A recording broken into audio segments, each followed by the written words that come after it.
عزوز سلامتنا تقبلون نايزا يوتيوب شانل تعزبتي كمي تصنحون نزقوان زدلنيم زيناتات حيزلكم قريبا لخون مكتالكم بخبر عدم كبرا سمعتي بركتبو لحابريتاتات نابيت مستصعنو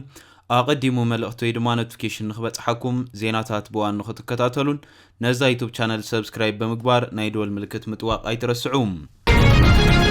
بريزنت أمريكا دونالد جي ترامب سممع مقراز تخسي آينا وحن بزبل بتدقاقامي كحني دحر مصلحهم بليتي إذا مقراز تخسي نزيت وسنقوان كامزنا وحوا قاليت أمريكا والو أبزخون يخون ساعات مقراز تخسي تتحيسو تخسي كخفاتي خلي كبلون قاليت أمالو سراويت أمريكاون أبزوت أمقلتي أبزخون يخون ساعات متقعت موراد كجمر كامزخل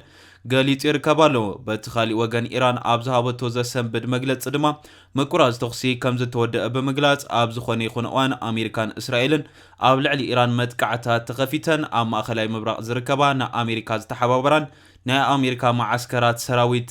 زلوان هاجرات بمولأن نداد مفراينا عامتات كم زي حاسبو غيره ناي نداد تحت قرطتاتن ملؤ بملؤ كعنوية كتبل قاليت عالم تمال على تسولوس واشنطن بز تحلالخ دبلوماسياو منقسقاس كمزو عليو زغلت زلوم اير فورس تو زعينتا نفاريت نمكتل بريزيدنت جي دي فانس حيزا ناب اسلام اباد نمبرار كم اون امونغا امريكان ايرانن نزكايد كالا ايزور زاته سلام نمستاف تداليا خمز نبره تغليصلوم دحر هيدت ساعات كن اتا نفاريت كيتبغست اتزته دما كسرزكيليو بريزيدنت امريكا دونالد جي ترامب اتربع مشت كبقع زنبرو مس ايران زتغبر غيزياو سممع مقراس تخسي اتسرعت ايران حاد سمر حساب ادالي وق نمبقع توسخ غزي من تخركب كمزنا وحوي مافليتم امنغو زخلو عالم زن هاجرات وق نمبقع كساب كندي قريبا كمزلوا كتري ابت صبيلو زنبرت اوان ترامب زلوم امراتات كمزنيام وعلم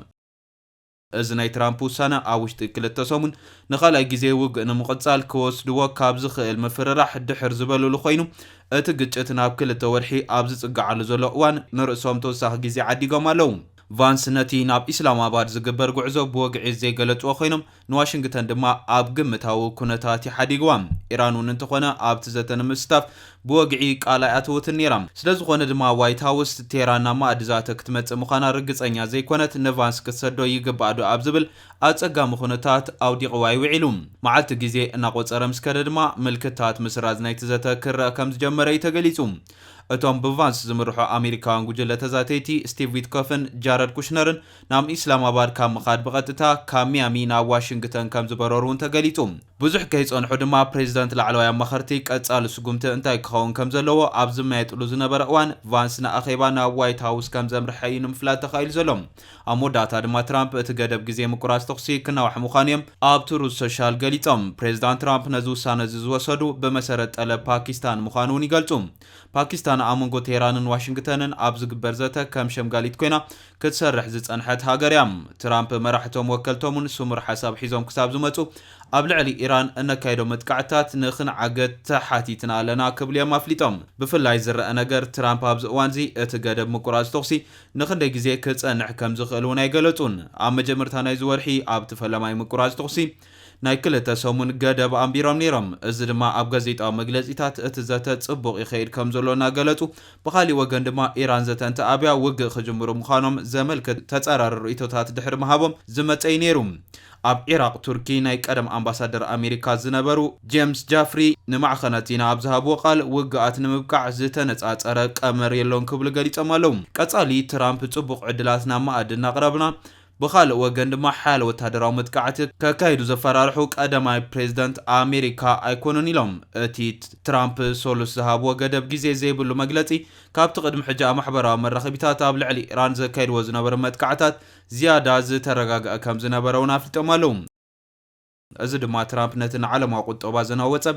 ابتوم ناي ترامب ماغا دغفت تقبالنت يبلون وغن مبقع زلوم دليت زملكتن كخون يخلي تبايللهم اب انستيتوت ماخلاي مبراق العلواي تمراماري بريان كاتليس ازي ابوشتي مريحنت منغست ايران زلو نصر مفررح مسرت جبر وسانه يكبل غليصولم انت خنغن كاتليس وسانه ترامب اتوغن خندي غزي كقصل كم زخل زياده زيرغصنت كم زفطر يزغلصيلم از سغمت زغن ترامب نتي امريكاوያን زحلفو زلو قطباو سقاي كاب دغفتهم زمصو زلو بوليتيكاو صقطن كمي غيروم كسغرو كم زخلو حتى العليو ዝበለ ካትሉስ ነቶም ነዝቅልውላው ዝደፉ ዘሎ ሕተታት ገና መልሲ ያብለምን ኢሉ በዚ ናይ ምቁራጽ ተኽሲ ምንዋሕ ኣሜሪካን ኢራንን ነባር ሰላም ንምፍጣር ተወሳኺ ግዜ ረኺበን ኣለዋ ግና ዓበይቲ ሕቶታትና ገና ኣይተመልሱን ክብል ይገሊጹ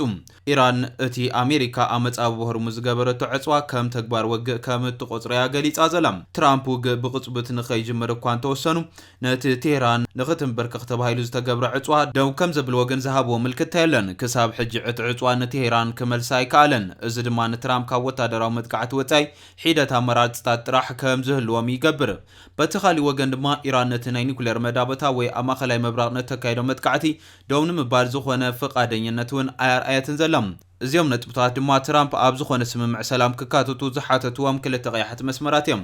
ትራምፕ ተወሳኺ ግዜ ዓዲጎም ኣለዉ ግና እቲ ውግእ ቁልጡፍ መዕልቦ ንኽረክብ ሕጂ እውን ከም ቀደሙ ዝጭበጥ ከም ዘይኮነ ተገሊጹ ዝርከብ ዘሎ እዚ ከምዚ ኢሉ እንከሎ እስራኤል ግብረ ሰዶም ከም ተቐበለ ተገሊጹ መዓልቲ ግብረ ሰዶማውያን ኣብ እስራኤል ክኽበር ምዃኑ ተሓቢሩሎም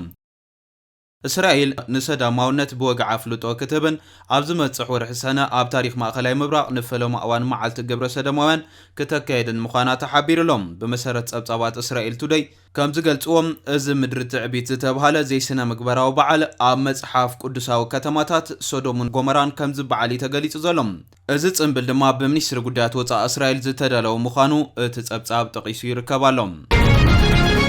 ናብቲ ኻሊእ ዜና ምስ ንሰግር ኣምኒስቲ ኢንተርናሽናል ሓድሽ ጸብጻብ ብዛዕባ ኢትዮጵያን ኤርትራን ዘርጊሑ ይርከባሎ ትካል ተጣባቂ ሰብኣዊ መሰላት ኣምኒስቲ ኢንተርናሽናል ኣብቲ ን144 ሃገራት ዝዳሰሰ መበል 65 ዓመታዊ ጸብጻቡ ካብ መላእ ዓለም ብፍላይ ድማ ኣብ ኣፍሪካ ዘሎ ኩነታት ሰብኣዊ መሰላት ኣዝዩ ዘሰክፍ ምህላው ተሓሳሲብሎም እቲ ኩነታት ሰብኣዊ መሰላት ዓለም 2026 ብዝብል ኣርእስቲ ዝወፀ ሰነድ ኣብ መላእ እቲ ኣህጉር ምልካውያን ስርዓታት ዝያዳ ይሒሉን ናጽነት ምግላጽ ሓሳብ ይጸብብን ምህላው ብሰፊሑ ተንቲን ይርከባሎም መንግስታት ስልጣኖም ንምሕላው ክብሉ ኣገልግሎት ኢንተርኔት የቋርጹ ሰላማዊ ሰልፍታት ብሓይሊ ይብትኑ ከምኡውን ናጻ ትካላት ፍርዲ ይጭፍልቁ ምህላዎም እውን ኣጠንቂቑሎም እዚ ፖለቲካዊ ጸገምስቲ ምስታ ኣህጉራዊ ሰብኣዊ ሓገዛት ብምቁራጹን ብሰንኪ ለውጢ ኩነታት ኣየር ዝመጽእ ዘሎ ድርቅን ውሕጅን ተደሚሩ ንኣፍሪቃውያን ኣብ ትሕቲ ከቢድ ሰብኣዊ ቅልውላው ኣውዲቕዎም ይርከብ ክብል ስግኣቱ ገሊጹ ይርከባሎም ኣምኒስቲ ኢንተርናሽናል ኣብ ዘውፅኦ መግለጺኡ መንግስቲ ኤርትራ ነቲ ኣብ ውሽጢ ሃገር ዘሎ ጭቆና ናብ ደገ ብምስፋሕ ስግረ ደባዊ ጭቆና የካይዳሉ ክብል ይዝገልጽ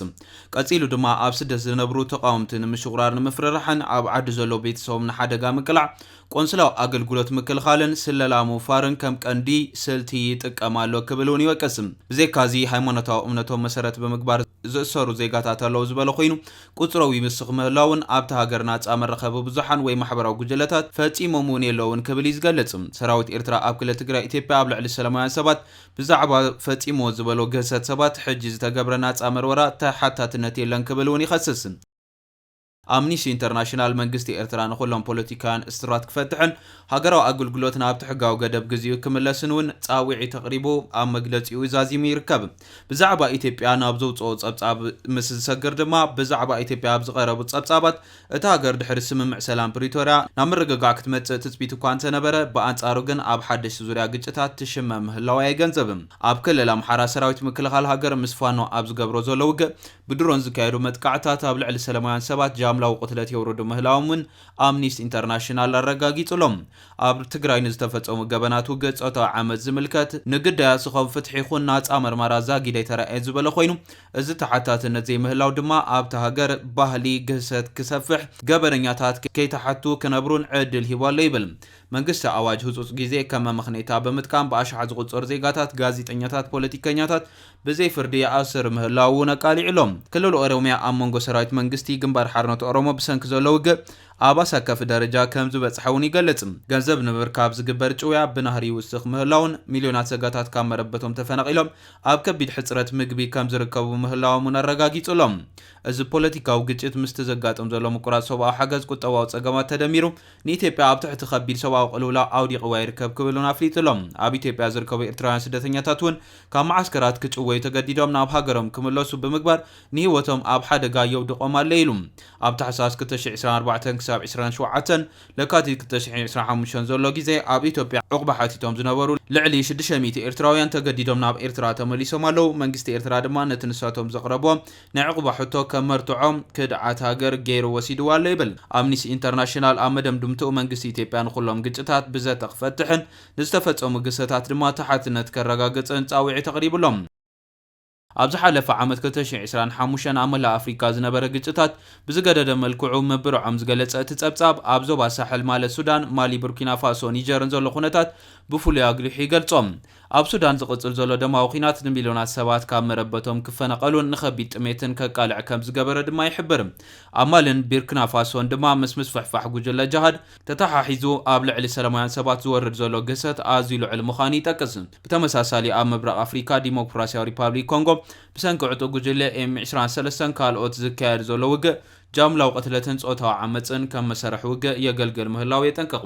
ኣምኒስቲ ኢንተርናሽናል ኣፍሪካ ኣብ መንጎ ዲሞክራስን ተስፋን ምልካው ደልሃመትን ትርከብ ከም ዘላ ብምግላጽ ሕብረት ኣፍሪካ ኣህጉራዊ ማሕበረሰብን ንተሓታትነት ቀዳምነት ክህቡን ፀዊዑ ይርከብ ኣሎ። እምበኣር ክቡራት ተዓዘብቲ ነዚ እዋን ዘደልናይ ሓበሬታ ዝመስል ነይሩ። ብኻሊእ ዜና ክሳብ ንራኸብ ሰላም።